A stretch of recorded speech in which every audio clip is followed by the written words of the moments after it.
Welcome to our step-by-step video guide on managing temporary stock reports. Enhance your order processing efficiency with the Temporary Stock Report module. Follow along as we walk you through the key features and steps to effectively navigate and utilize this tool. To access real-time data on orders and progress, begin by installing the Temporary Stock Report module from the App Shop.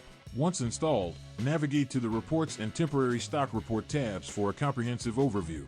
Under the Temporary Stock Report tab, you'll find detailed tables featuring essential columns such as date added, quantity, model, product name, warehouse, customer name, order number, and action for order deletion.